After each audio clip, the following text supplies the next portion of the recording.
Tere, ja mul on ka väga tore, et te viitsite siin veel olla hilisel ajal. Ehk siis minu nimi on Anton Keks, kes mind ei tea, mina olen firmast Codeborn ja üks väga suurtest, võib-olla ma pean inglise keeles rääkima, nagu kõik teised. Vist ei pea. Et üks eelistest, miks on väga lahe väikses firmas töötada ja mitte nagu selles firmas, kus meil on hästi palju erinevaid projekte, on see, et alati leidub kliente, kellel on täiesti ükskõik, mis keeles või mis tehnoloogiaga te midagi teete, peamine, et see töötaks.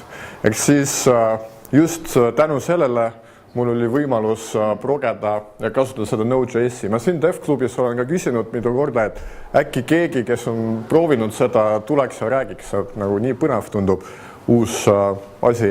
Ja kuna keegi ei tulnud, siis ma pean seda ise tegema tundub.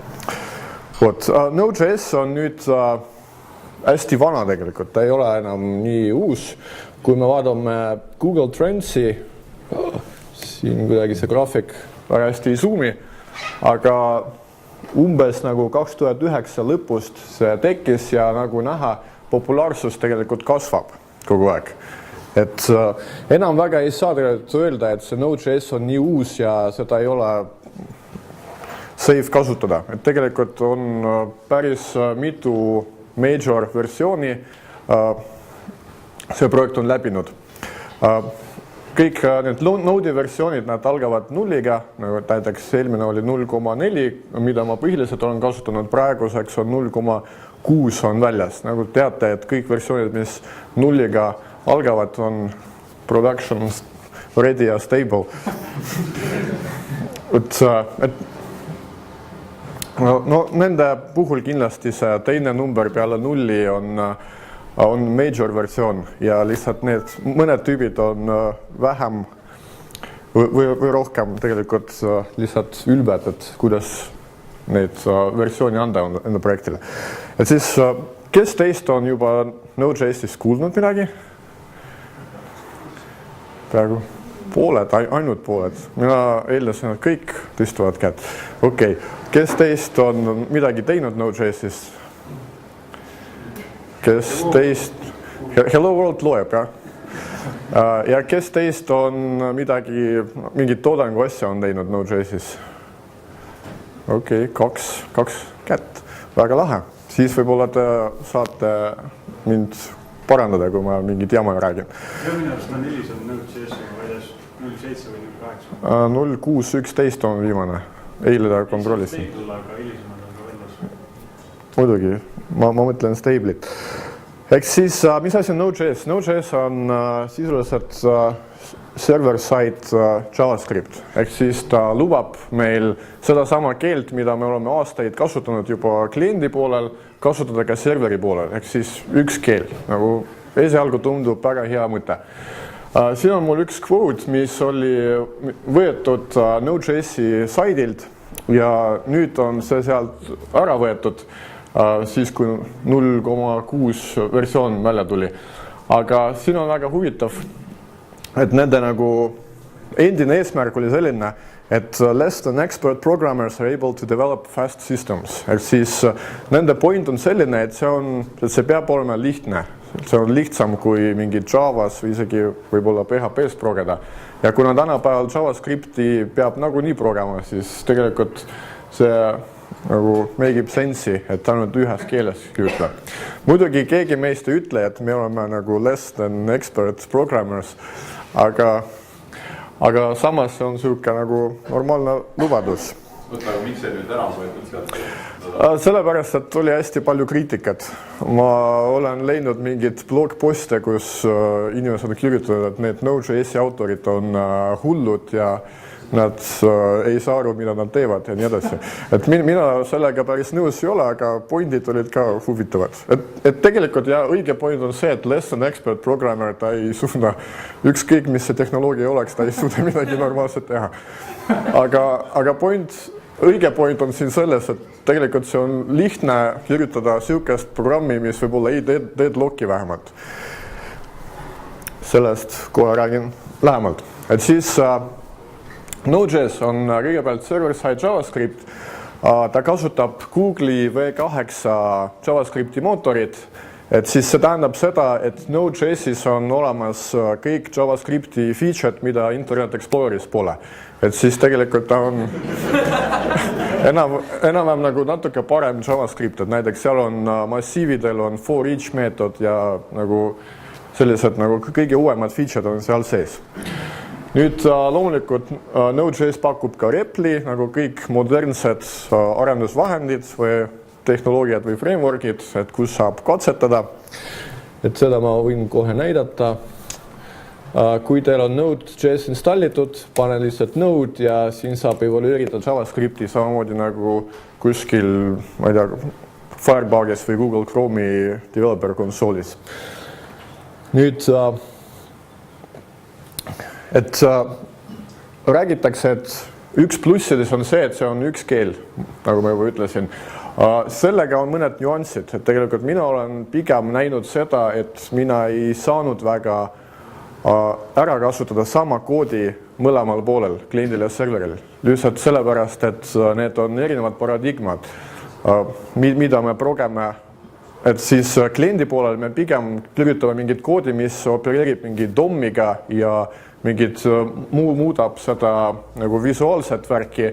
Serveril me pigem progeme nagu täiesti teisi asju, mingid pöördume andmebaasi poole, midagi arvutame ja renderdame seda lehte. Et tegelikult mina ei reusinud üldse koodi kliendi ja serveri vahel. Mõned inimesed väidavad, et seda mõnikord saab. Näiteks mingi vormide valideerimine kindlasti seal saab mingit koodi reusi teha. Aga samas, mis on väga hea, et tegelikult see JSON, mis on tänapäeva selline de facto standard, mida on nii palju veebis kasutatakse, et tegelikult ta on native nagu mõlemal poolel. Et see on hästi mugav, et tegelikult saab seda JSON-i edasi-tagasi saata. Et seda ma olen küll kasutanud. Ja NPM loomulikult iga tänapäeval ka normaalne ja ennast austav framework sisaldab ka mingid package managerid, ehk siis Node package manager on ka täiesti olemas ja alates versioonist 0.6 ta isegi on sisse ehitatud sinna Node'i paketti, et kui te installite seda endale, siis NPM on teil kohe olemas. Et varem seda pidi ise installima. Ja nüüd mille poolest veel Node on erinev tavalisest programmeerimisest või nagu teistest programmeerimisvahenditest on see, et ta on asünkroonne programmeerimine. Asünkroonne tähendab seda, et ta on sündmuste põhjal põhinev. Et ta implementib seda sama reactor patternit, seda võib, ma varem väga palju ka ei teadnud, et seda nimetatakse niimoodi, aga reactor pattern on see sama, mida kasutavad enamus GUI framework'e, ka WinAPI ja mingid Swing ja whatever, kus on mingi üks thread ja event loop. Ja event loopis kogu aeg see on üks sama loop, mis seal threadis jookseb, ja temal on mingi järjekord sündmustest, mida ta peab töötlema. Siis Node.js töötab täiesti samal põhimõttel, et on üks thread, ei ole mingid konkurents või seda multithreadingut, concurrency'd ja see on tegelikult autorite väitel, see on hea. Sellepärast, et ei saa, nagu ma ütlesin, ei saa deadlocki tekitada. Ja tegelikult kõik need keerulised asjad, mis tavaliselt programmeerimises ette tulevad, kus on vaja midagi sünkroniseerida, muidu mingid asjad lähevad hapuks, nii edasi, seda kõike siin täiesti ei ole. Täiesti välditud, just ainult sellepärast on üks thread, kus meie kood jookseb. Et see on sama mudel, mis on samamoodi ka brauseris, kus on ka ainult üks thread. Samas see ei tähenda seda, et ei saa paralleelselt mingeid asju teha. Et see event-based programmeerimine just seda lubab. Et varsti näidan, kuidas seda tehakse. Et siis kõik operatsioonid on nad non-blocking, ei ole ühtegi asja nagu ka brauseri JavaScriptis, mis blokeeriks, mis ootaks midagi.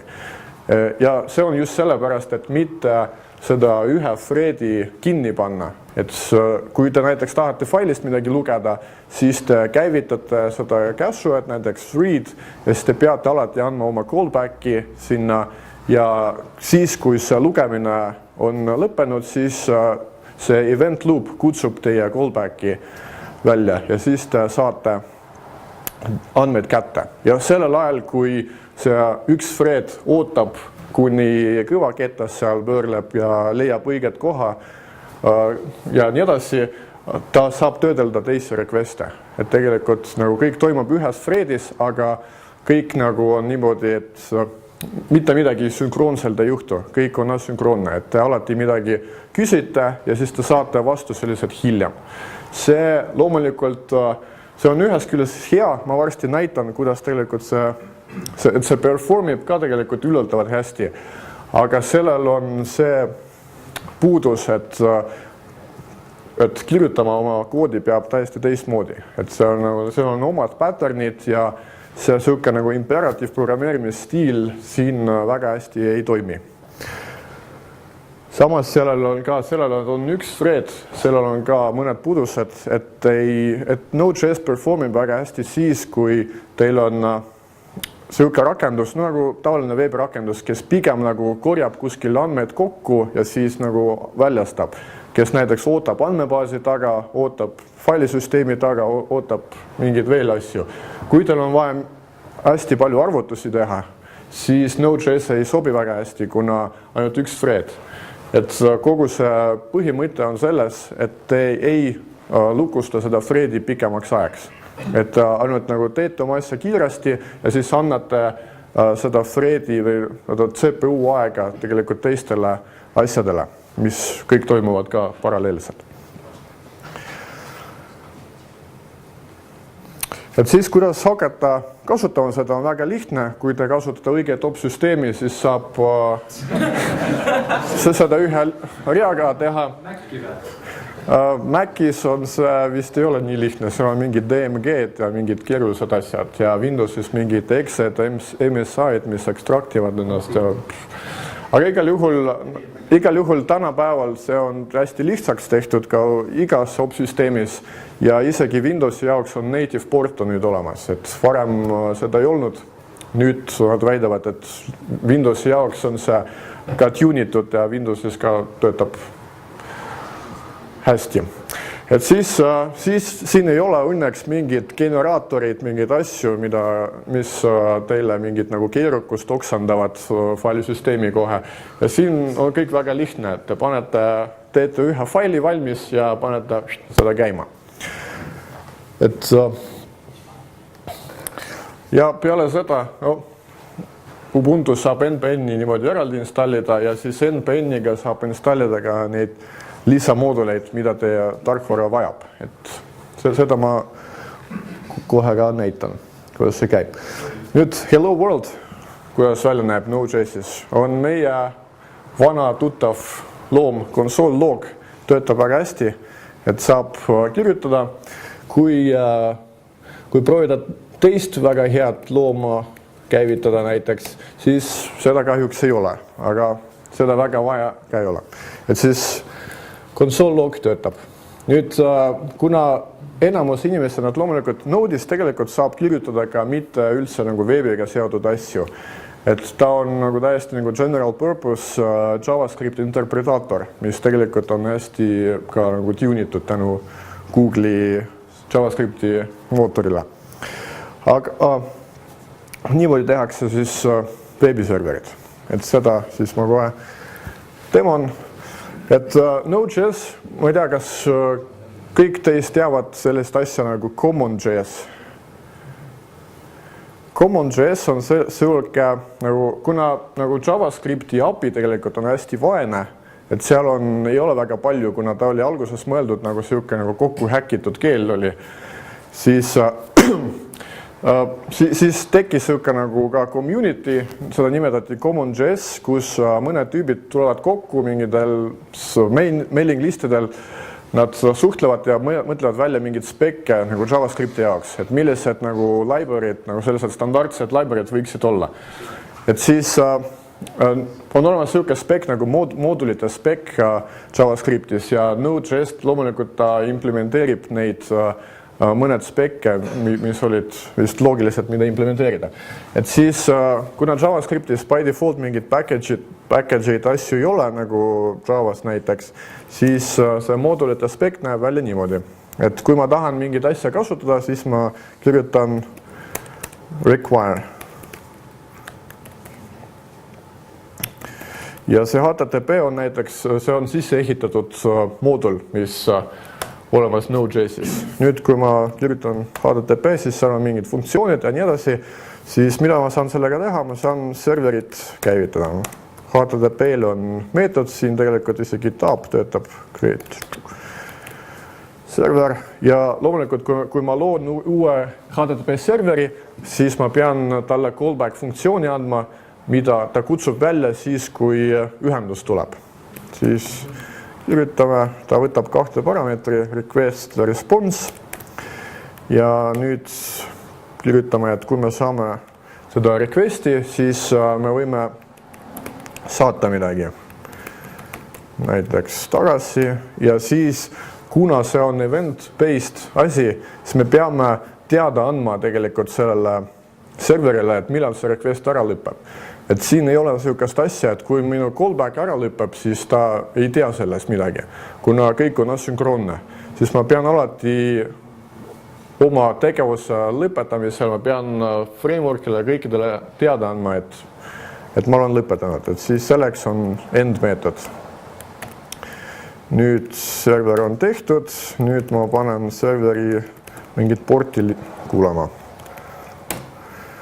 Nüüd ta midagi siin tagastas, mind see väga ei huvita. Vaatame nüüd brauserit, kus mul hea brauser oli, siin näiteks. Vot, töötab väga lihtne. Nagu näha, et teevad alustada Node.js-iga on hästi lihtne. Nüüd ma üritan tõestada teile, et see performib ka hästi. Nüüd mul on lihtne server, mis jookseb, panen uue terminali. Ja on olemas selline tool nagu Apache Benchmark AB, mis ongi mõeldud, et nagu stress testida mingit veebiserverit. Et olge sellega ettevaatlikud, on väga lahe tool, aga sellega on väga lihtne mingit asja tegelikult lihtsalt nagu DOS-ataki tekitada, et ta nagu ära sureb. Et siis kirjutame localhost. Et kui ma tegin seda samu ettekannet vene keeles, siis ma Twitteris ma nägin inimesed kirjutasid, et nagu mängisin selle AB-ga, oli nii lahe ja nagu panin mingid asju maha. Et siis vaatame, kui ma kirjutan, vot, ta tegi praegu mingi ühe requesti vist, sellele peab ütlema näiteks mitu concurrent requesti me tahame saada. 100, nii vähe, paneme 1000. Paneme mitu kokku requesti, paneme näiteks 10 000. Läks.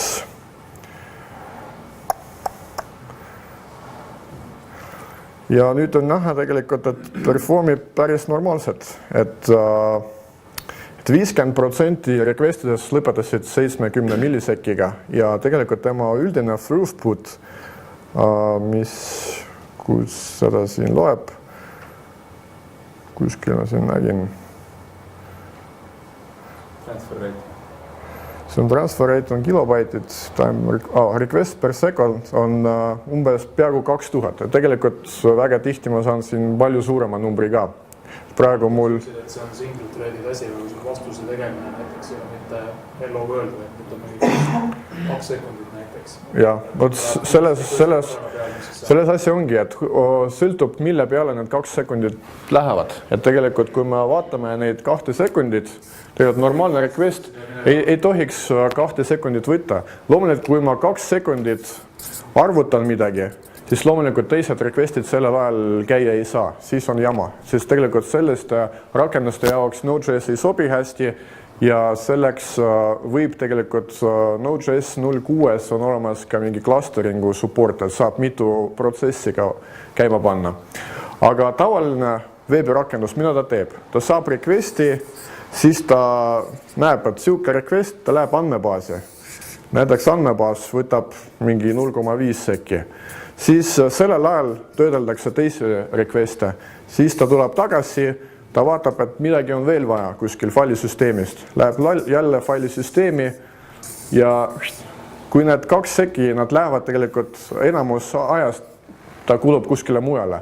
Ja see üks thread, ta võib nagu sellel ajal neid nagu 1000 requesti on kätte saada ja kõik neid edasi saata lihtsalt ja oodata, kuni kõik nendest mingid responsid tulevad. Aga seal responsi väljakirjutamisel, seal kus hello saab, seal saab kuidagi ruti käest ära kanda, et selles mõttes, et see main thread või midagi muud ja siis annab talle mingi callback ette, et ta nüüd sekund aega arutab ja siis kui valmis saab, siis lendab sinu callback.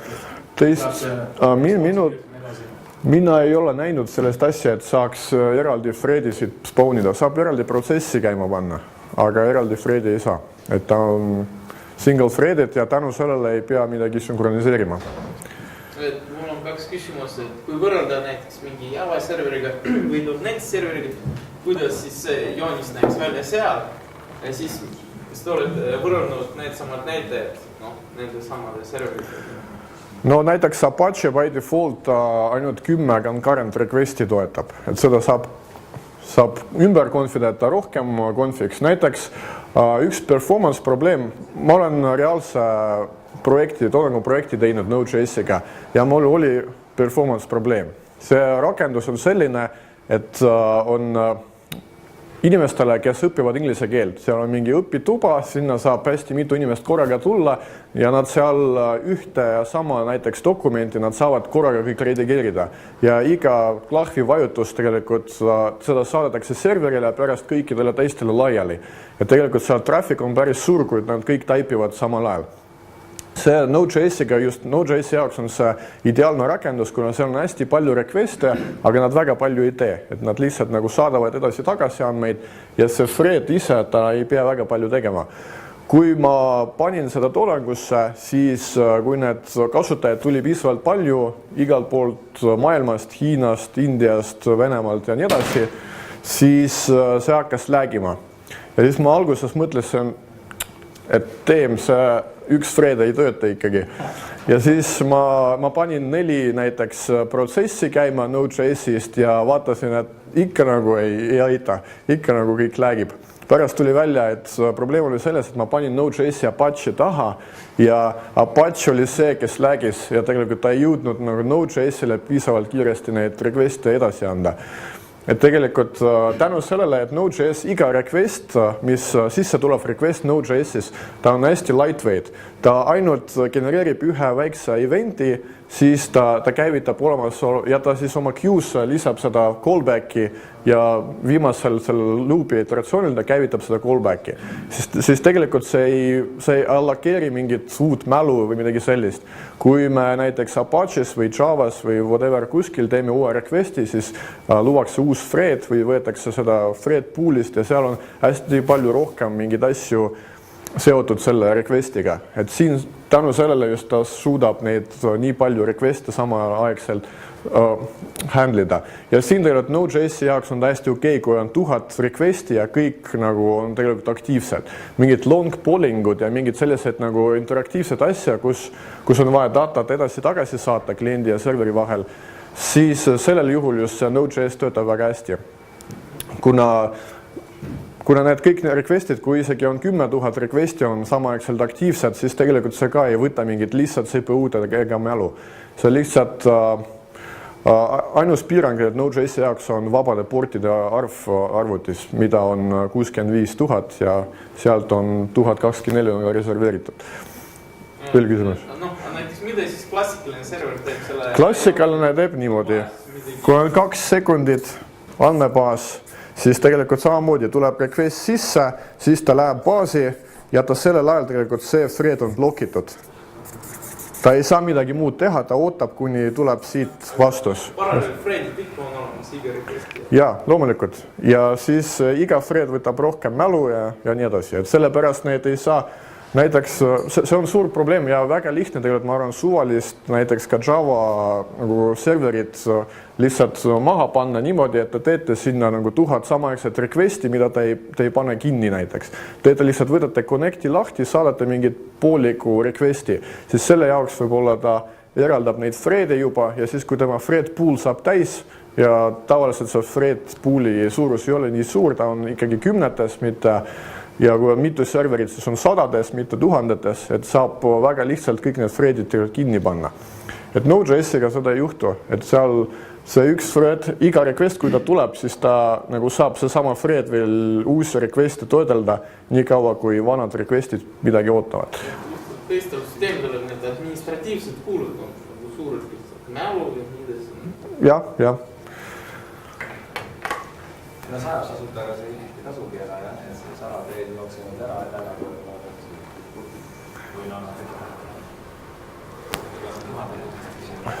no sadade, näiteks mida head on Node.js-iga, umbes 10 mega mälu on talle täiesti piisav, et ta jookseb sellega väga edukalt. Näiteks ka isegi natuke suurem rakendus, siis kui sa ei allokeeri seal meeletult palju asju, siis tegelikult 10 mega on hästi vähe tänapäeval, kui mingid Java või teised rakendusserverid, nad tahavad gigades mälu endale.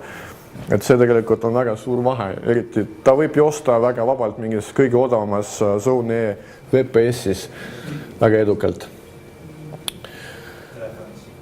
Või telefonis või ükskõik kus. Telefonis tänapäeval jooksevad isegi desktop asjad, mida Ubuntu näiteks teeb tänapäeval. Et siis, mis veel erinevus brauseriga? Et ühes ka blogis hiljuti ma lugesin, et seal just kirjutati seda, et see JavaScript tegelikult, üks probleem Node.js-iga on see, et see JavaScript, mida kõik kasutavad brauseris, tavaliselt inimesed ei ole nagu väga skilled JavaScript arendajad. Samas, kui iga üks peaaegu võib öelda, et nagu ma oskan JavaScripti, saab C5 kirjutada, siis enamus inimesi nendest, kes väidavad, et nad oskavad JavaScripti, tegelikult väga palju ei oska. Nad saavad nagu jQuery'd võib-olla kasutada, mingit eventile respondida seal kliendi poolel. Et tegelikult, kui progeda siin serveri poolt JavaScripti, siis peab natuke rohkem JavaScriptist aru saama, et kuidas ta töötab. Ja loomulikult siin on ka globaalne objekt olemas nagu brauseris, aga selle nimi ei ole window, selle nimi on process. Et kui vaadata seda repli, siis siin saab sama protsess on siin olemas. Window on olemas? Window'id ei ole. Ja mis window siin on? See on command line. Ja näiteks protsessil on olemas sellised asjad, et näiteks environment ja kõik teised asjad on olemas. Et tegelikult saab suvalist rakendust selles Node.js-is kirjutada. Kaasa arvatud ka GUI rakendus, kuna tänapäeval juba on hästi palju moodulid ja bindingud selle jaoks. Et väga paljusid teeke on olemas, kõik nagu enamustele baasidele ka driverid olemas, et saab ka baasidega suhelda ja nii edasi. Kui sa ütlesid kui rakendustel on tavaliselt see enda nii-öelda see reactor loop, kuidas see selle... Seda saab share'ida. Tavaliselt kui rakendus, mida ta teeb, ta paneb seda event loopi mingis threadis käima ja siis ta lihtsalt paneb selle samas threadis seda event loopi käima või kuidagi share'ib seda.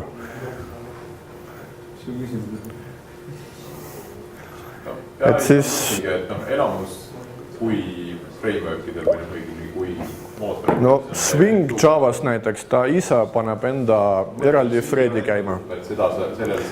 Aga kõik teised frameworkid, mida ma tean, nad ise automaatselt seda threadi ei tee. Nad pigem nagu lasevad sul seda while loopi kirjutada oma programmi lõpus, mis käib läbi, kus käivad need. Nüüd, ma näitasin väga lihtsat asja. Loomulikult on väga ägedad teised frameworkid olemas Node.js-ile. Näiteks on Express.js on web framework, mis on väga sarnane mingi Ruby Sinatraga ja Scala Scalatraga ja nii edasi. Socket.io on tegelikult killer app Node.js-i jaoks. See on selline framework, mis lubabki saata tegelikult täiesti nagu protokoll nagu independently datat kliendi ja serveri vahel. Et seda ma varsti demon, kuidas see töötab. Et see Socket.io abil saabki tegelikult teha sellist interaktiivset andmevahetust, mis kasutab WebSocketid, kui neid on, või long pollingud ja ta ise kasutab erinevaid meetodid, kuidas data vahetada serveri ja kliendi vahel üle HTTP ja ise nagu peidab neid detaile teie eest, et on hästi lihtne API teha. Ja Async.js on siuke teek näiteks, mis lubab teil selle handlida seda callback'ide keerukust. Aga näitan teile näiteks veel midagi ägedat. Lähme vaatame, kuidas need reaalsed projektid välja näevad. Näiteks seesama NPN-i jaoks, kui te teete reaalse projekti Node.js-iga, siis te võite teha seda package JSON-it. See on fail, kus te saate kirjeldada, millega tegemist on ja siia saabki neid dependency'd ka kirjeldada. Et see on ka sarnane paljude teiste asjadega, et siis peale seda, kui ma olen seda kirjutanud, ma võin siin oma projektis läksin siit välja. Oma projektis mul on siin see package JSON olemas, ma võin siin kirjutada npm install ja ta lähebki oma repodest, fetchib kõik ära. Praegu mul on kõik olemas, mis siin kirjeldatud. Või npm-iga saab kirjutada lihtsalt npm install näiteks Express, siis ta installib mulle just seda Express.js-i. Ta paneb neid, nüüd on siuke kataloog, mida ta teeb, on Node modules. Ja see on just väga hea, see on nagu ka Java maailmas, et tegelikult ta paneb mooduleid alati sinna samasse kohta, kus teie kood on. Et näiteks, kui teil on mitu projekti, siis nad ei share'i mingid globaalseid library'd, mis võivad olla erinevad versioonid ja pärast on siuke gem hell näiteks, mis Ruby's tihti juhtub. Seda on võimalik teha? Tõenäoliselt, aga by default õnneks -G juurde ja installib globaalselt. Õnneks by default seda ei tee. Et siis siia ta paneb kõiki neid dependency'd ja mis on veelgi ägedam, et tegelikult kui mingi asi sõltub teistest asjadest, näiteks kui see Uber või vaatame Express, Node modules Express, kui ta ise sõltub millestki, see laul siin on vale, siis selle all on oma seesama Node modules. Ja näiteks tema dependencies on tema sees, et tegelikult kui isegi mina tahan seda connectiga otse kasutada, siis ma vabalt saan ka teist versiooni sellest kasutada. Et mis siis saab, kui kaks library'd, mis sa oled, kus on sul kasutuses mõlema sama library, kas need nagu duplikaat tekib vähe? Siis ilmselt on duplikaat, jah. Aga see ei ole suur probleem, nad on väga pisikesed kõik. Vähemalt need, mida mina olen näinud. Võib-olla saab kuidagi sharida just, kui neid panna kuskile globaalsesse kohta. -G tag lihtsalt ongi. Okei, nüüd tagasi minu projekti juurde. Nüüd kirjutame midagi ägedat, näiteks lisaks sellele, et saab mingit HTTP asju teha, saab teha ka vabalt mitte HTTP asju. Näiteks ma näitan, kuidas saab kirjutada mitte require HTTP, vaid require net ja teha väga sarnasel viisil create server, kus on, mis on tavaline TCP server. Server ja samamoodi server listem, paneme mingi porti, mis on siuke IRC port. Ja nüüd, kui ma saan socketi kätte, siis ma saan sellega midagi kasulikku teha, näiteks saan sinna ka saata midagi. Näiteks write welcome. Nüüd, kui ma panen seda käima, command line'is seda pannakse käima niimoodi, et node lihtsalt src chat server. Nüüd ta käibki, ma midagi ei väljasta. Nüüd saab selle ühendust võtta. Te võite ka proovida. Minu IP on kohe, vaatame milline. Mis asi? Enam ei ole. Nüüd ma ühendasin ära. Mu IP on 192, 168, 0, 130. AP oli see programm,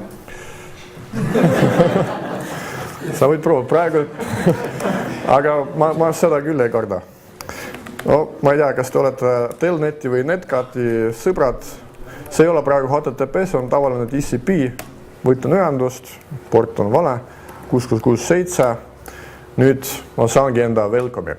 Nüüd on siin see probleem, mäletate, ma kirjutasin request end lõpus. Kui seda mitte kirjutada, kes oskab ära arvata, mis juhtub? Ei tulegi vastust? Ei, vastus tuleb, aga ühendust ei lõppe ka kunagi ära. Kuni seda ei pane näiteks klient ise kinni timeoutiga. Et tegelikult, kui me ei kutsu seda viimase callbacki, siis tegelikult see request jääbki rippuma igaveseks, ta mingit ressursse arvutisse ei võta, välja arvatud ta võtab TCP pordi. Ja siis, kui ta timeoutib, siis opsüsteem seda või keegi paneb kinni või proxy server. Aga muidu ta jääbki rippuma nagu praegu. Et tegelikult mis ma siin tegin, ma saadan sinna, kui mul tuleb ühendus, siis ma saadan sinna seda welcome teksti, aga ma ei tee mitte midagi rohkem ja siis ta jääb rippuma igaveseks. Et peab alati... Mida?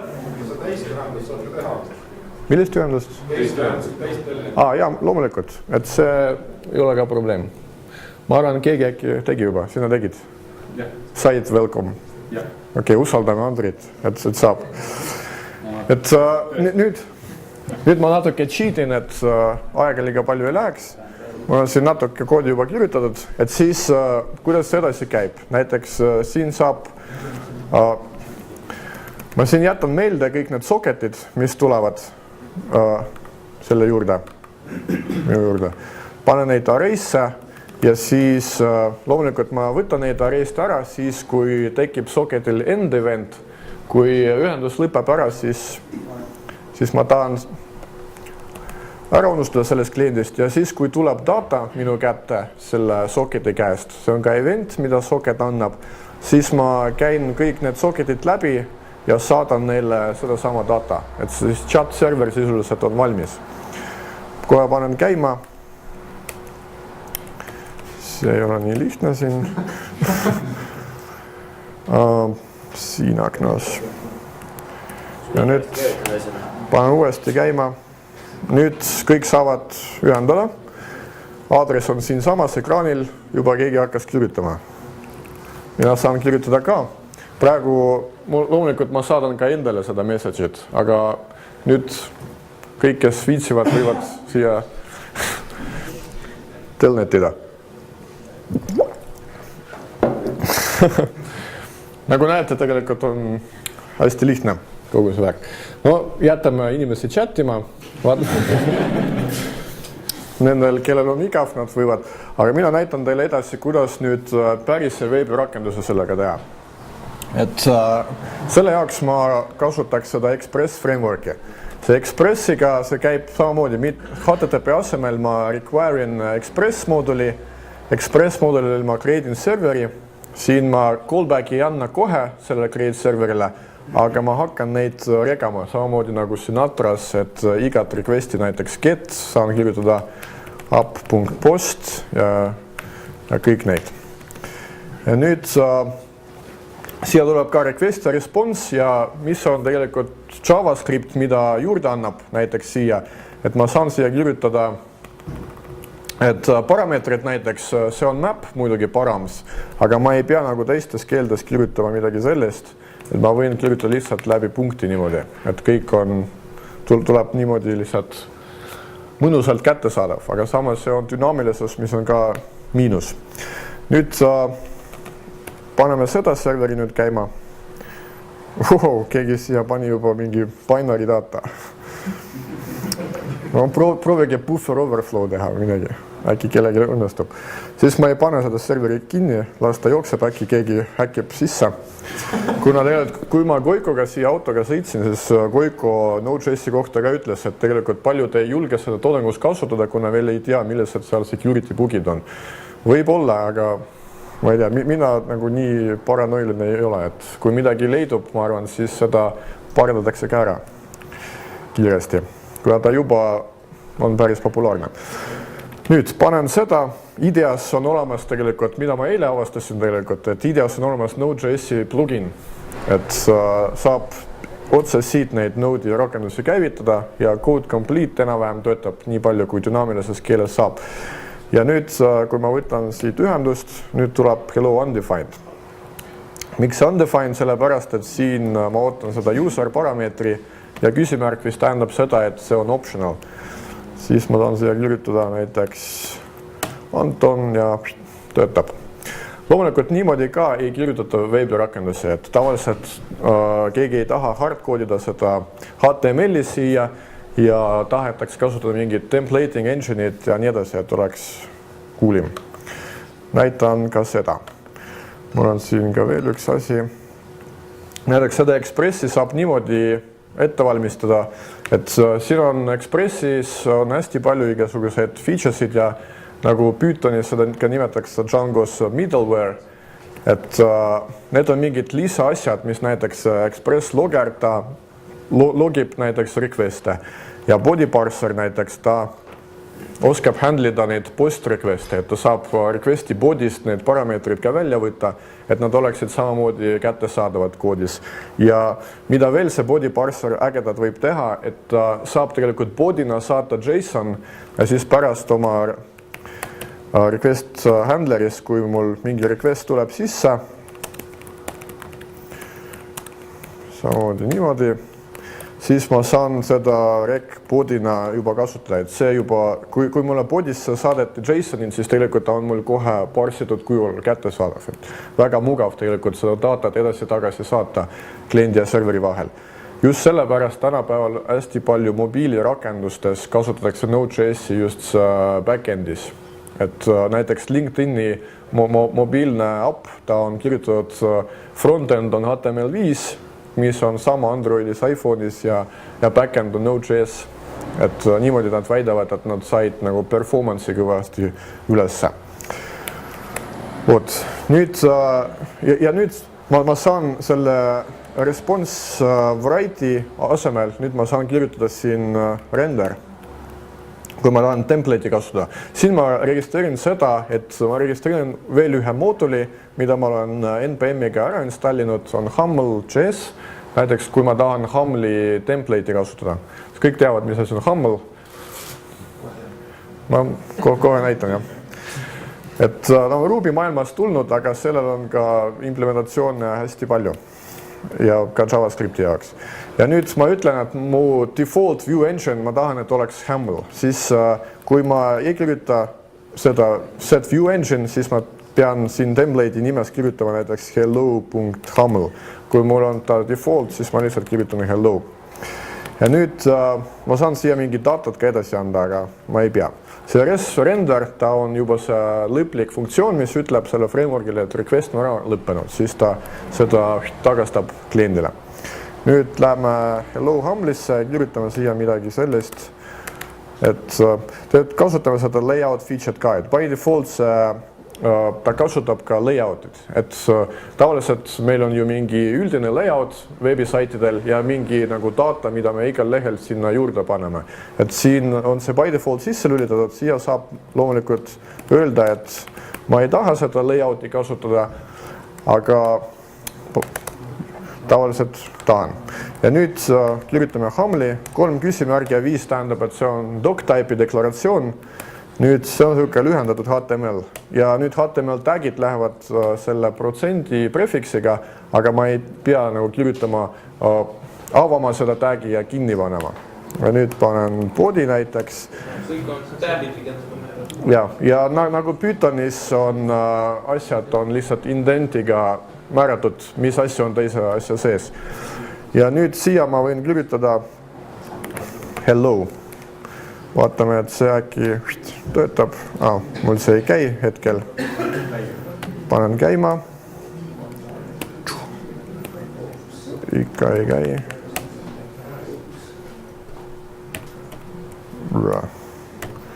Tehniline probleem. Miks ta käima ei läinud? Ma unustasin kõige olulisem asja. Listen. On ka väga huvitav küsimus teile, mida keegi ei ole küsinud, et kuidas Node teab, et rohkem ei ole mingit tööd. Näiteks praegu, kui mul uplistni ei ole, siis ta tegelikult lõpetas protsessi ära.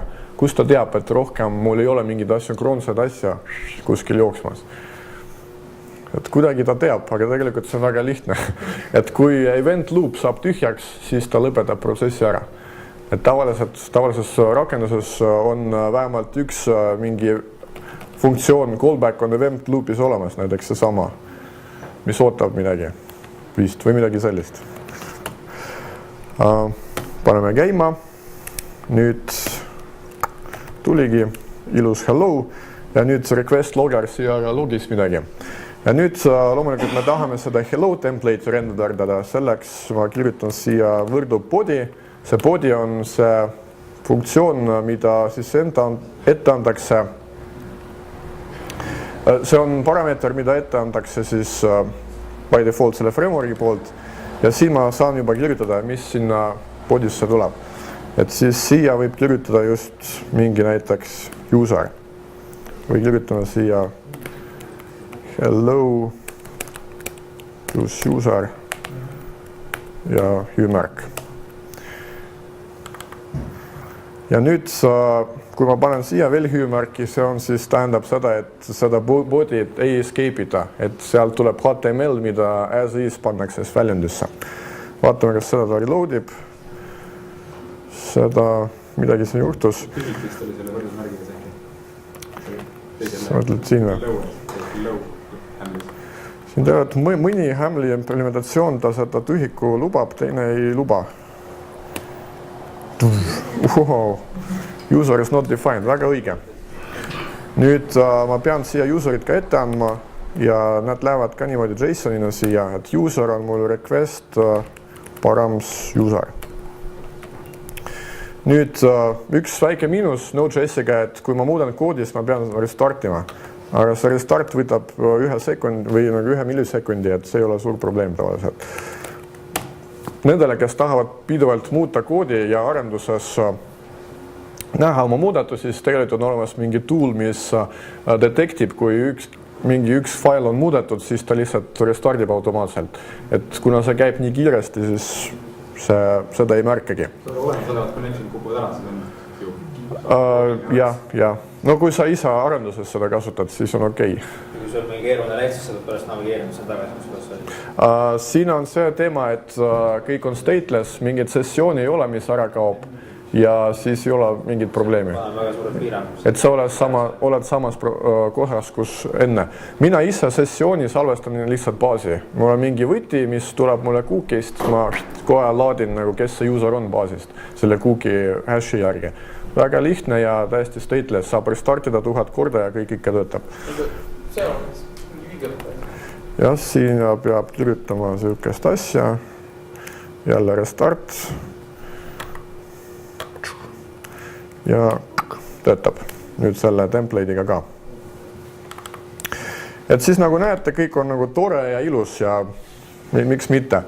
Kuidas siis see Haml töötab? Layout on nagu üldine kõikidele? Ja, layout'i ta renderdab alati by default ja siis siia ta include'ib seda template'i, mida ma talle ütlesin. Näiteks siia ma ütlen, et ma tahan renderdada hello, siis ta sinna body'na renderdab seda hello template'i. Ja see on sama põhimõte nagu väga paljudel teistel veebi frameworkidel.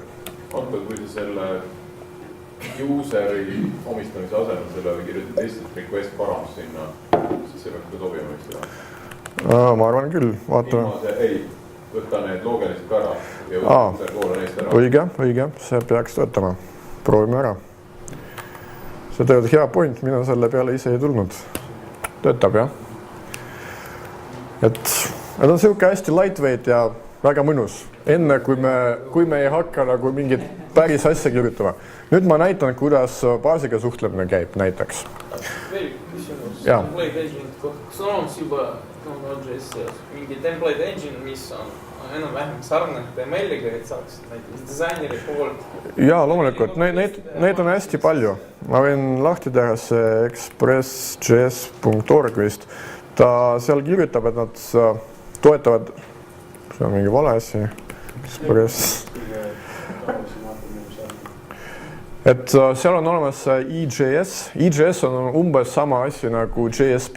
Et seal on tavaline HTML, et ma kirjutangi siia mingi HTML, closing HTML ja sinna vahele kirjutatakse mingi niimoodi, näiteks võrdub user. Ja et väga sarnane näiteks selle JSP-ga. Et seal on hästi palju neid view template'e, et saab suvalist asja kasutada. Siin on kuskil nad listitud. Kuskil guide'is äkki. Kogu värkteed on hästi väga normaalselt dokumenteeritud. Ja tegelikult mina ei ole kordagi hätta jäänud sellega. No, kus siin mingi Haml on öeldud. Humble, vot siin on nagu by default, mida nad toetavad, on Humble, Jade, EJS, mingi Coffee Cup ja mingi need jQuery template'id, mis on tegelikult deprecated vist. Jaa. Et sa katsetada teha kliendile uue keelega rakenduseni. Mis rakendused sa Node.js-ga reaalselt valmis teinud? Ma juba... Mida see rakendus teeb? Ma ütlesingi, et tegelikult on writing.studyenglishonline.net siuke rakendus. Ma ei saa väga seda tutori poolt näidata, näiteks kui ma tudengina siia sisse login. Siin oli... Ta on... Fuck, mis see oli? Ma kohitan midagi. Wow. No siin on mingi siuke asi, siin on mingi taskid, ma saan uusi taske submitida. Tead, see tutori interface ta on palju keerulisem. Tutori interface'is saab neid igasuguseid asju nendega teha. Siin on see tokenite management näiteks, ta näitab, et mul on üks token on jäänud, ma saan neid juurde osta, mingid sellised asju. Ja kui ma lahti teen, siis siia tuleb siuke tekst, kus mina saan trükkida, kus see õppejõud saab trükkida samal ajal ja teise värviga by default ja siis muuta ja nagu parandada seda, mida mina olen teinud. Siis on siuke nagu inglise keele nagu õpetamiskeskkond. Mitu rida oli sellest ühes failis siis sisuliselt? Ma kujutan ette, et kõik on ühes failis. Ei, see ei pea olema. Ma saan enda asju samamoodi require'ida, nagu ma siin require'in neid teisi asju. Kui suur see maht oli? Koodi ma teen projekti lahti, kohe vaatame. Seal on see, et ma kasutasin ära selles projektis seda Etherpad projekti. See Etherpad on open source projekt, mida kirjutasid mingi oli startup, mis on seda kirjutanud, pärast Google on neid ära ostnud ja selleks, et Google Wave'i teha. Et siis tegelikult need on samad arendajad, mis tegid pärast Google Wave'i ja mida pärast kinni pandi. Aga siis, kui ta ostis ära selle firma, siis Google open source'is seda Etherpadi koodi. Ja see Etherpad ise, ta oli kirjutatud, pool sellest oli kirjutatud Scalas, pool oli sellest kirjutatud JavaScriptis. Et pärast community, see oli kirjutatud veel siis, kui Node.js ei olnud. Ja community võttis seda koodi ja porteeris seda Node.js peale. Ja nüüd on see olemas see projekt Etherpad Lite, mis on GitHubis olemas, mis kasutab osa koodi sellest originaalsest Etherpadist, aga jookseb Node.js-iga. Ja see on see asi, mis siin, kus saab siin trükkida. Ja mis siin juhtus? See on Etherpad. Et seda siis saigi ära kasutada ja see Etherpad kasutabki seda socket.io teki selleks, et neid sümboleid edasi-tagasi saata. Ja selle projekti keerukus oli ridade arv võib-olla ei ole väga suur, featuresid seal ei ole ka vähe ja asi on selles, et ta oli vähem kui 2 nädalaga tehtud. Arvestades seda, et mina ei teadnud Node.js-ist mitte midagi, siis esimese päeva õhtuks ma juba suutsin midagi demoda kliendile, midagi töötavat. Et tegelikult see nagu minu kogemus selle Node.js-iga on väga hea, et saab väga kiiresti alustada. Näiteks kui ma järgmine kord lähen mingile garaaži 48 näiteks asju tegema, siis ma rohkem ei mõtle, millest ma asju teen. Kui ma olen midagi kiiresti teha, siis Node.js on väga hea valik. Nüüd see on see Etherpad ise. Ma näitan siin seda Etherpadi kõigepealt. See Etherpadis on see server.js, kus kõik alguse saab. Ja Etherpad, nagu näha, ta includib siin hästi palju teisi asju. Ja ta includib ka mingit enda asju näiteks. Niimoodi saab, kui see asi on mingi globaalne library, mida saab require'ida, täpselt samamoodi saab require'ida mingit oma JS faili, et siis jagada oma rakendus ka mitmeks failiks vabalt. Et ise mõtled välja, kuidas seda teha. Ja siin vaatame seda socket.io näiteks. Socket.io, siis ta samamoodi seda siin require'ib. Vaatame, et Socket.io-ga ta siis samamoodi listnib seda, see application ise on see listener Socket.io-l.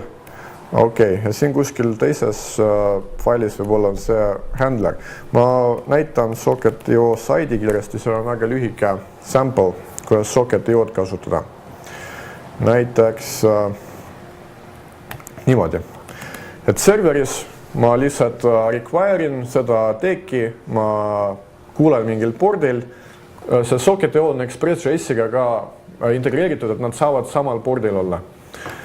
Ja siis nüüd ma ütlen, et kui tuleb connection, siis käivitub see callback ja siis ma saadan sellise event'i nimega news ja mingi JSON-i data. Et see data jõuab sinna kliendini, et siis ja klient saab sellele vastata ja siis kui klient saadab my other event, see on event'i ID, kui ta saadab selle ID-ga mingit event'i, siis käivitub see minu callback ja mina saan midagi teha.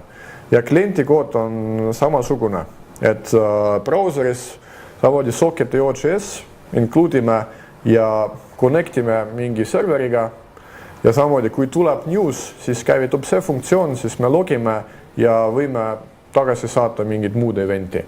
Et on hästi lihtne viis, kuidas tegelikult seda nagu keerulist WebSocketit, API-t kasutada või long pollingut või midagi sellist. Mis on kogunenud debugginuga, kui sa satud mingi selliste callback'ide? Debugimine mõnikord võib keeruline olla. See on üks ka miinus sellel asünkroonsel programmeerimisel, et tavaliselt kui mul midagi crashib ja mul on stack trace, siis stack trace'ist tavaliselt ei saa mitte midagi aru. Kuna see stack trace on, aga ta tuleb event loop'ist ja tegelikult mitte sealt, kus see event tegelikult tuli. Et see on probleem ja selle jaoks peab mingit logimist kasutama midagi sellist. Et ja mõned miinused on siin olemas ja just varsti ma näitan veel, kuidas nagu see callback helliks võib juhtuda. Et näitangi tegelikult praegu. Mul on üks vaheküsimus, lihtsalt saan nalja virus. Jah. Kas mõnel nendel library'l on teste ka või? Jah. On olemas hästi mitu unit testimist framework'i. Mul on väga piinlik tunnistada, mina ei ole palju neid katsetanud, kuna see oli selline nagu prototype moodi projekt, kus ma pidin tegelikult päeva lõpuks ja järgmise päeva lõpuks mingid nagu deliverdama mingid asju. Mul ei olnud aega veel uurida, kuidas need testi kirjutatakse, aga sisuliselt on olemas näiteks mingid ma tean, et mõtlesin, kas mõnitest Unit.js, jah, hästi paljud kasutavad. Näiteks sama andmebaasi asjad, nad kõik kasutavad kindlasti. See on väga normaalne, et S-suit on kirjutatud just, et kui sa uut driverit kirjutad, et sa saad väga kiiresti nagu ka testi sellele kirjutada või nagu olemasolu testiga ära kasutada, et su driver töötab. Et siin nagu testimisega on väga okei. Siin on sama põhimõte nagu iga dünaamilise keelega on see pluss, et sa saad kiiresti kirjutada ja see miinus, et sa oled sisuliselt perses, kui sul testi ei ole ja sul projekt on piisavalt suur. Et sa lihtsalt nagu väga, ei ole mingid kompilaatorid, mis sulle vigu leiaks, et kui sa valesti trükid mingid muutujad ja siis veel üks nüanss, kuna seal on ainult üks thread ja kui te suudate seda threadi ära crashida, siis te võite nagu aru saada, et rakendus ka enam ei käi. Et tegelikult kui on mingi selline nagu, kui te üritate mingit kasutada mingit mitte eksisteerivat muutujad, siis nagu kogu protsess crashib. Et seda mul on juhtunud, mina kirjutasin väikest watchdogi eraldi protsess, mis jälgib seda peamist protsessi. Kui ta ära crashib, siis ta kohe nagu käivitab seda uuesti. See töötab. Mina ei tea, kuidas, võib-olla saab. Mina ei ole uurinud. Kui ma tahan sama masinal nagu käivitada kaks mingi alamdomeeni, kas ma defineerin kõike samas failis siin, kõik töötab ühes projektis? Sa saad mitu protsessi vabalt teha ja nad lihtsalt kuulavad erinevatel portidel. Või sa saad kirjutada mitu faili ja ühe seda nagu peamist dispatcheri, mis nagu samamoodi, kui ta näeb, et mingi prefiksiga tuli request, siis ta seda lihtsalt annab edasi mingile teisele failile ja siis see handlib seda. Et siin ei pea ühes failis kõike kirjutama. Et see on samamoodi, kui öelda, et nagu Javas ka peab kõike nagu samasse klassi panema, ei pea. Et siin nagu... Kaks alamdomeeni. Sa mõtled virtual hosting. Kui sa tahad virtual hosti, siis saad siin küsida, et kui request get header või see on siin vist isegi niimoodi mingi headers host, kui host mingi on selline, siis saad midagi ühte teha või teist. Võib-olla sellel Express.js-il on mingi virtual hostingu support ka olemas, ma ei tea lihtsalt.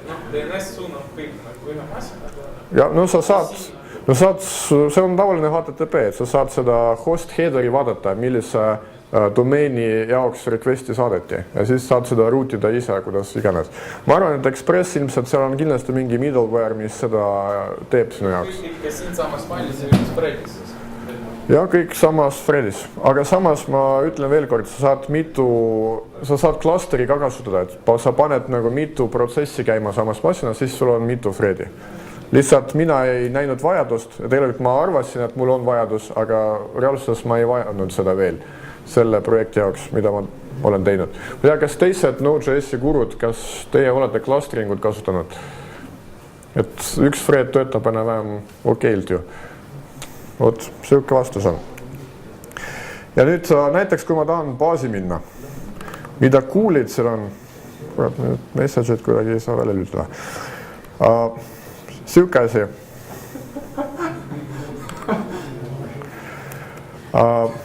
UberDB on olemas siuke moodul, mis on siuke nagu väga lihtne nagu NoSQL, siuke key value store, millel võib olla mitu erinevat backendi. Et näiteks Etherpad kasutab by default seda sama UberDB-d selleks, et salvestada kogu datat. Et ma võin näidata, kuidas see data välja näeb. See välja näeb umbes Etherpad Lite. Aga ma ei ole praegu seda käivitanud veel enda masinas. Et siis ta on lihtsalt nagu see DirtyDB on default backend sellel, mis on hästi lihtne. Ta on nagu ilus, et ta lihtsalt on text-file, kuhu ta paneb JSONid nagu igal reale, ta paneb nagu appendib sinna append-onile andmebaas, kuhu ta paneb nagu JSONi mingi key value need ridu juurde. Ja siis, kui ma näiteks update'in midagi, siis ta paneb veel ühe rea sinna lihtsalt juurde. Ja kui ma tahan gettida mingit datat selles andmebaasis, ta lihtsalt nagu faili lõpust neid otsib ja leiab mulle õiget asja. Et ta nagu nii lihtne andmebaas, kui üldse olla saab, aga see töötab tegelikult ületavalt hästi. Need loojad väidavad, et kuni miljoni kirjani see töötab nagu performib täiesti okeilt. Et kui ta rohkem kui miljon, siis võib-olla tasub teise backendi peale mõelda. Näiteks siia saab ka kasutada MySQL-i backendi selle UberDB jaoks. Ja see käib niimoodi, et see on siuke juba callback hell hakkab. Et näiteks ma pean kõigepealt baasi ära initialiseerima, siis kui ma tahan midagi gettida baasist, siis ma ütlen, et ma tahan sellise key'ga väärtustele kätte ja siis loomulikult callback. Et siin ei ole siukest asja, et var data võrdub db-get. Siin asjad ei ole sünkroonsed. Kõik on asünkroonne ja sellepärast kogu aeg tekib siuke trep.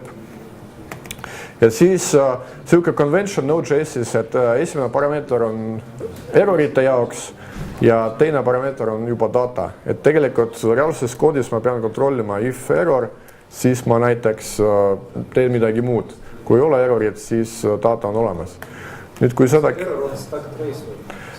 Erroris tavaliselt on mingi vist objekt, kus on mingi kood ja message, mida saab ka kasutajale näidata. Siis kui ikka on okei, see on nagu 0. Ja, siis ta on 0. Ja siis, kui ma seda käivitan, nüüd see midagi siin töötas, vaatame. Nüüd ma käivitasin esimest korda, siis ta setis seda ja teist korda siis ta getis. Setiga on see hea asi, et tegelikult tavaliselt koodis ma ei pea setile callbacki andma, kui mind näiteks ei huvita, millal see set ära lõpeb.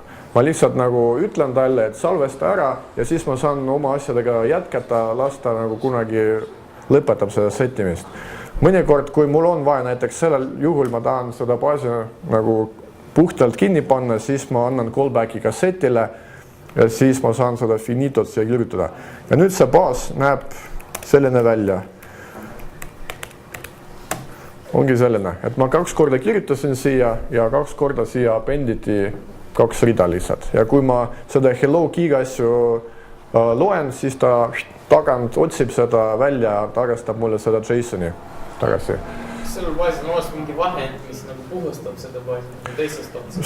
Seda vahendit kirjutad 5 minutiga ise. Unique see käsk lihtsalt. jah, Unique ei tööta, kuna see ju erinev. Ma võin teile öelda, et mina ise kirjutasin meie Codeborne'i blogis on öeldud, kuidas kirjutada väga lihtsalt migraatori, mis sellest DirtyDB-st MySQL-i datat üle migrab. Siin on see kood Node.js-is ja see kood on umbes nii pikk. Et tegelikult, mis võtab DirtyDB-st ja paneb pärast MySQL-i sisuliselt. Seal ikka JSON on üks rida. Ja, et seda on väga lihtne tegelikult. Mul üldse mingit sellega probleemi ei olnud. Ma näitan kohe veel lõpuks seda päris projekti ikkagi, kuna peab juba lõpetama. Kuidas see päris kood välja näeb? Ja seal on just need callback'e hästi palju ja just nagu abiks tuleb see async.js. Siuke kood umbes. Et näiteks mina siin kirjutasin peaaegu enda jaoks ka siukest väikest frameworki, mis tegelikult, kui tuleb mingi request serveri käest, see on nagu REST, siis ta käivitab selle nimega funktsiooni mul ja annab kohe nagu neid HTTP parameetrid, annab mulle siia parameetridena. Ja loomulikult lõpus on alati callback, mida ma pean siin, kui mul on kõik tehtud, ma pean välja kutsuma. Kui näiteks on viga, siis ma pean samamoodi callbacki välja kutsuma. Kui ma seda ei tee, siis requestid lihtsalt jäävad ripuma, mis ei ole hea. See on ka üks siuke miinus, mis nõuab harjumist, aga ei ole ka väga hull, et tegelikult töötab. Siin mul endal kirjutatud, kas asi, mis kontrollib, kas see session ID on valiidne, kas on õigusi ja nii edasi. Ja siis baasist näiteks loeme seda taski ja siin on, kui ta ei ole accessible, siis saadame veana, et ta on forbidden. Ja siin on näiteks siuke asja, et ma tahan sinna taskile lisada, et kui sellel taskis osaleb mitu tudengit, siis ta tegelikult siin kohe lisab ka need tudengite nimesid sinna response'i. Ja selleks mul on siin eraldi funktsioon, et tegelikult üks viis, kuidas seda treppi vähendada, on lihtsalt ekstraktida eraldi funktsioonidesse asju. Siis ma lähen siia, siin on jälle nagu vähe treppi. Väga okei. Ja siis siin on siuke asi, et siin mul on vaja käia läbi kõik nagu nende taski tudengid ja minu töö on valmis saanud siis, kui mul kõik DB get requestid on ära lõppenud. Võt see on see keerukas osa. Et näiteks, kui mul on vaja mitu asja teha ja siis, kui ainult nad kõik ära lõpevad, siis ma ainult võin öelda, et request on lõppenud. Ja seda ise käsitsi teha on hästi keeruline. Et ma olen seda kõigepealt ise teinud, siis ma vaatasin, et koodi on hästi palju ebamugav ja siis ma leidsin, et on see async.js olemas, mis just lihtsustab neid asju. Et näiteks sellel on olemas need hästi palju need kollektsioonidega tegemiseks mõeldud asju, näiteks see map, ma annan tulle kõik emailid collectioni, siis ta käivitab seda callbacki iga emaili jaoks ja siis siia ta annab enda callbacki.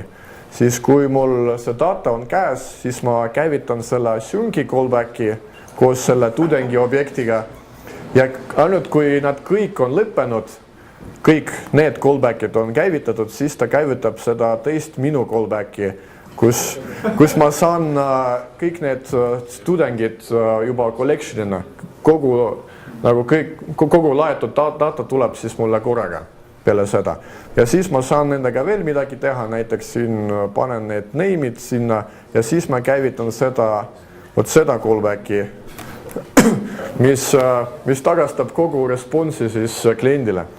Et see, ma juba ütlesin, et see on üks miinustest, see asünkroonne programmeerimine, ta on teistmoodi, see nõuab harjumist, aga ta ei ole nii hull, et tegelikult saab hakkama. Ja nüüd mu paar viimast slaidi. Kuna Heldin juba ootab, et saaks kõiki koju saata, mul on õlu veel lõpetamata.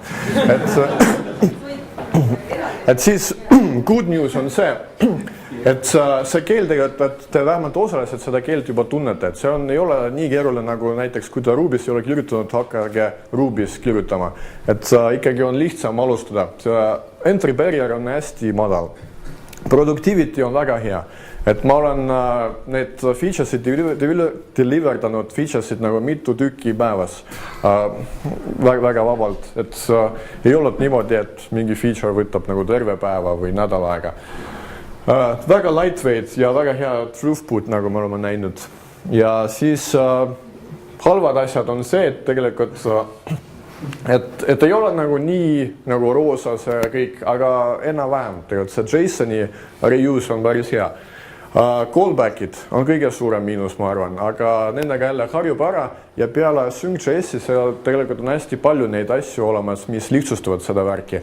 On olemas ka mingi sihuke precompiler või mingi asja, mis seda on-the-fly JavaScripti muudab, mis annab Node.js-iga kirjutada sihukest nagu tavalist nagu lineaarset koodi ja ta ise keneb nagu neid callback'e teie jaoks, aga see on scary, seda me oleme proovinud.